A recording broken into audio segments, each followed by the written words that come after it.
Երանի հոգով աղքատներին, որովհետև նրանցն է երկնքի արքայությունը։ Երանի սգավորներին, որովհետև նրանք կմխիթարվեն։ Երանի հեզերին, որովհետև նրանք կժառանգեն երկիրը։ Երանի նրանց, ովքեր քաղցած են և ծարավ արդարության, որովհետև և նրանք կկշտանան։ Երանի ողորմածներին, որովհետև նրանք ողորմություն կգտնեն։ Երանի սրտով մաքուրներին, որովհետև նրանք Աստծուն կտեսնեն։ Երանի խաղաղարարներին, որովհետև նրանք Աստծու որդիներ կկոչվեն։ Երանի արդարության համար հալածվողներին,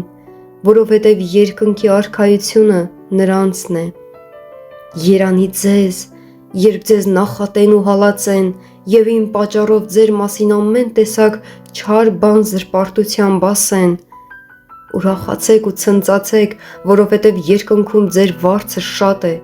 որովհետև այդպես հալածեցին մարգարեներին, որոնք ձեզանից առաջ էին։ Դուք եք երկրի աղը, եթե աղն իր համը կորցնի, ինչով կհամեմվի, այլևս ոչնչի պիտանի չի լինի, այլ դուրս կթափվի ու մարդկանց կողմից ոտնակոխ կլինի։ Դուք եք աշխարհի լույսը, մի քաղաք, որ լեռան վրա է կառուցված, չի կարող թաքնվել, ոչ էլ ճրագը վառում ու գրվանի տակ են դնում, այլ դնում են աշտանակի վրա և այն լույս է տալիս բոլոր նրանց, ովքեր տան մեջ են։ Այդպես էլ թող ձեր լույսը մարդկանց առաջ փայլի, որպեսզի տեսնեն ձեր բարի գործերն ու փառավորեն ձեր Հորը, որ երկնքում է։